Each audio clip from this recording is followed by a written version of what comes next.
the Russian-Ukrainian war that began on February 2022, with no signs of ending and is getting more tense.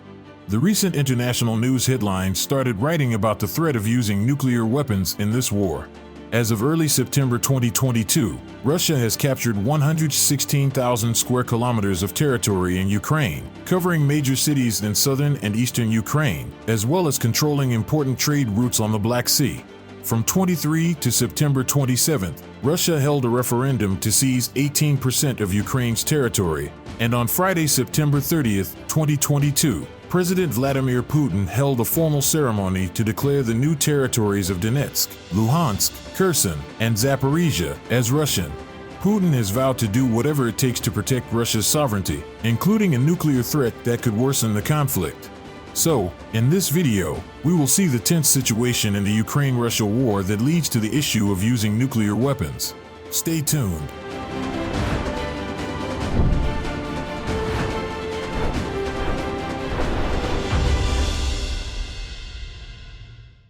Vladimir Putin declares 4 new territories of Russia.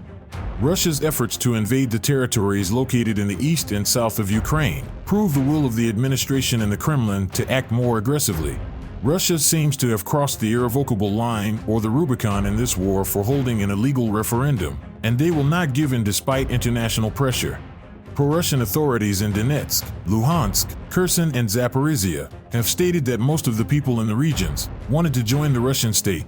Before the referendum was held, Russia controlled most of Luhansk and Kherson, 60% of Donetsk region, and seized the Zaporizhzhia nuclear station, which is the largest nuclear station in Europe.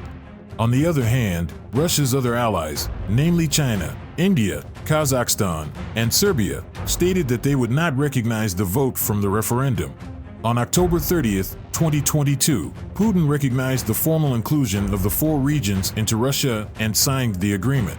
Putin has vowed to protect all new peoples and territories, by any means including using nuclear weapons, and attempts to recapture Ukraine would be considered a direct attack on Russian national sovereignty. Currently, Russia has seized up to 22% of Ukraine's territory, including the annexation of Crimea in 2014. This Russian action has caused the war situation to worsen, and Ukrainian President Volodymyr Zelensky stated that any negotiations with the Russian side are now closed.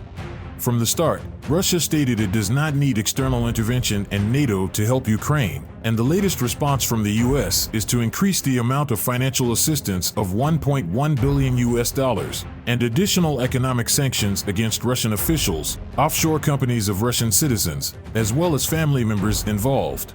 The European Union also added a package of trade sanctions from Russia, with an estimated loss of $6 billion against Russia. President Zelensky had also sent a form to accelerate Ukraine's participation in NATO.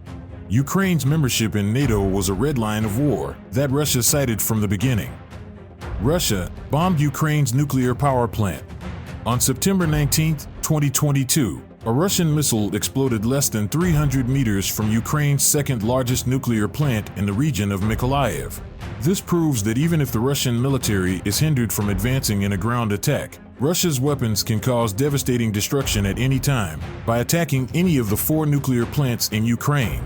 In addition to this nuclear plant, Europe's largest nuclear plant in Zaporizhzhia, which is a new Russian province, is at risk of an attack that could result in the world's worst radiation disaster.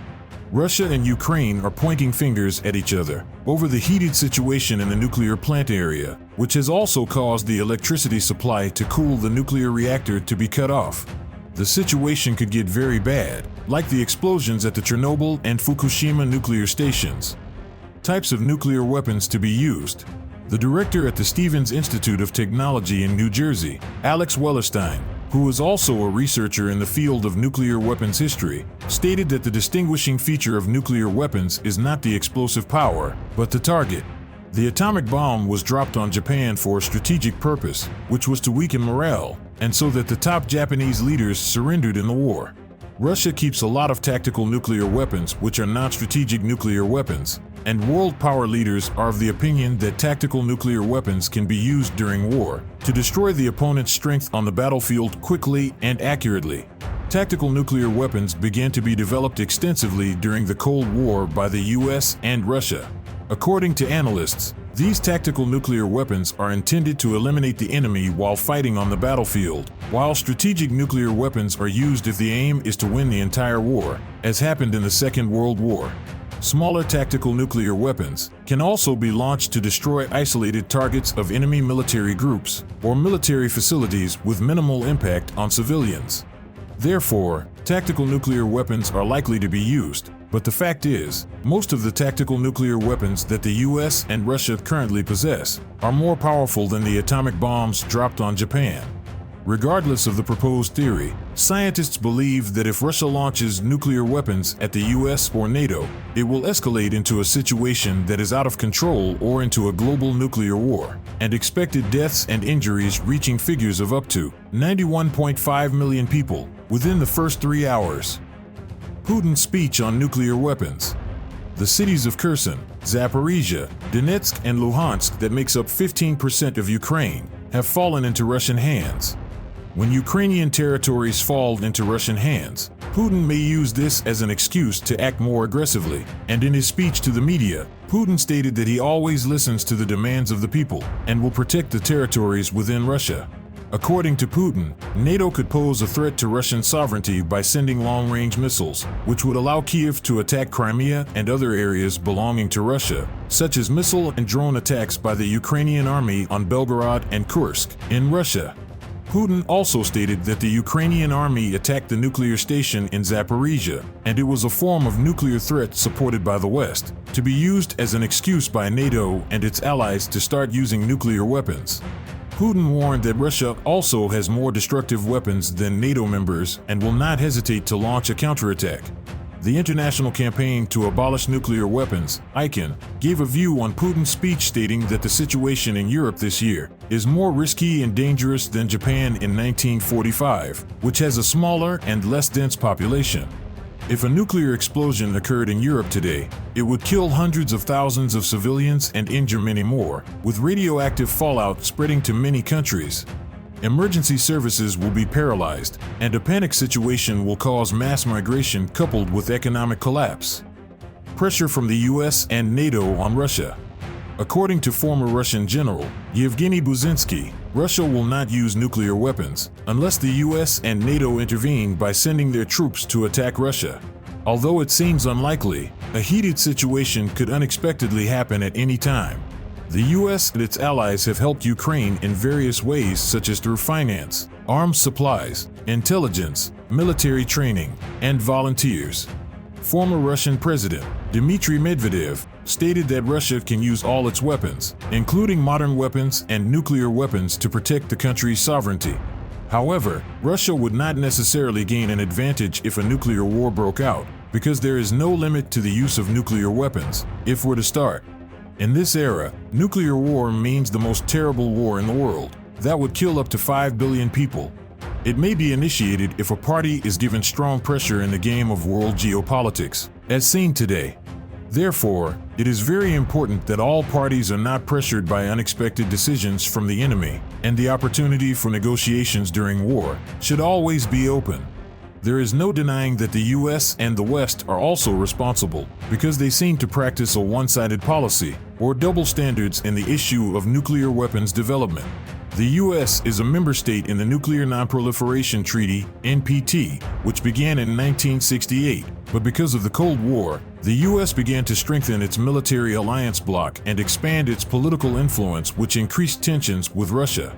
NATO and the US also have a nuclear sharing agreement, whereby the United States supplies nuclear weapons to be equipped and stored in Europe.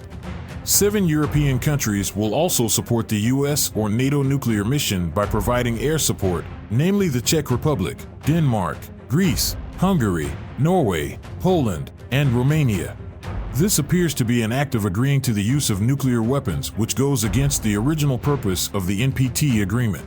It is certain that Russia will develop its own nuclear program, as it is surrounded by pro-US countries that have access to weapons of mass destruction.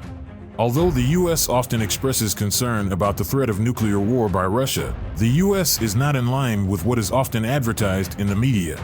The Russian side has also repeatedly voiced that the US and NATO weapons placed in Europe need to be withdrawn, and if that happens, it will open opportunities for negotiations with Russia. So far, China is the first country to pledge not to be the party that initiates a nuclear attack during war. This is an example of the best move, to ensure that even when tensions rise during war, neither side chooses to issue nuclear weapons. Nuclear power of Russia, NATO, US, and other countries. The history of the development of nuclear weapons began in the late 1930s. In the Second World War, the US and its allies were worried that the enemy would build weapons of destruction, and so, they began and led the Manhattan Project in 1942. Although most countries have reduced their respective nuclear arsenals since the end of the Cold War, the total global number of nuclear warheads remains high, at around 12,700 as of early 2022. The US and Russia own 90% of the total, which is 5,428 belonging to the US and 5,977 belonging to Russia. Countries under NATO, namely France owns 290, while the UK owns 225. The US also placed nuclear weapons in Europe, namely in air bases in Belgium, Germany, Italy, the Netherlands, and Turkey. France and Israel have stable numbers, while China, India, North Korea, Pakistan, and the United Kingdom are also increasing their nuclear arsenals. However, the actual amount owned by each country remains the biggest secrets. On October 30th, 1961, the Soviet Union detonated the largest nuclear bomb on the island of Novaya Zemlya in the Arctic Ocean, known as the Tsar Bomba, with a force of 50 kilotons, equivalent to 50 million tons of conventional bomb blast, or 3,333 times more powerful than the atomic bomb of Hiroshima. Within a few minutes, a plume of smoke called a mushroom cloud was formed, which reached a diameter of up to 97 kilometers and a height of 68 kilometers. 2 years later, the Soviet Union and the US signed the Nuclear Test Ban Treaty, which banned nuclear tests in the atmosphere, outer space, and in the sea. Russia has the largest nuclear weapons force in the world, which is as many as 5,977, as well as modern hypersonic weapons, and the total strength of tactical weapons 10 times more than the West. Out of Russia's 5,977 nuclear warheads, 4,500 nuclear warheads are strategic weapons, such as ballistic missiles and long-range rockets, which are intended to be used in the event of a global nuclear war. Tactical nuclear weapons can have a yield of 1 kiloton up to 100 kilotons, while strategic nuclear weapons have a yield of over 1,000 kilotons. Tactical weapons are used during battles on the battlefield, to attack groups of enemy troops, tanks, underground bunkers, or in the ocean. Tactical nuclear weapons have never been used in any conflict in the world, and certainly no world power is willing to take the risk of launching a nuclear weapons attack. A small nuclear conflict, involving less than 3% of the global nuclear weapons stockpile, would kill a third of the world's population within 3 years. Effects of using nuclear weapons. In 1985, former US President Donald Reagan and former Russian President Mikhail Gorbachev once made a statement that a nuclear war should not be started, as the nuclear war cannot be won and must never be fought. In 2021, the 5 world powers that have nuclear weapons, otherwise known as the P5, namely the US, China, Russia, France, and the UK, also vowed not to start a conflict leading to a nuclear war. The 5 countries joined the Nuclear Arms Control Treaty and are allowed to have nuclear weapons provided they hold the mutually agreed pillars of understanding. The last time nuclear weapons were used was during the Second World War, when 2 atomic bombs were dropped on Hiroshima and Nagasaki, which had an explosive power of about 15 kilotons and 20 kilotons, respectively. The initial explosion of the atomic bomb killed 70,000 people in Hiroshima and 35,000 people in Nagasaki immediately, with tens of thousands of people died from the effects of radiation. In today's modern nuclear weapons technology, it is considered low yield because most of the current nuclear weapons owned by Russia and the US are with an explosive power of at least 100 kilotons of dynamite and higher. A researcher has created a simulation, called Plan A, of what would happen if a low-scale tactical nuclear weapon were launched during the Ukraine-Russia war, which would eventually lead to a catastrophic global conflict. Russia will start launching a warning shot using nuclear weapons from Kaliningrad, and NATO will then respond to the attack. Tactical attacks of nuclear weapons will be increasingly launched by both sides, namely 300 nuclear explosives from the Russian side towards NATO military bases across Europe, and responded with 180 nuclear explosives from NATO towards Russia.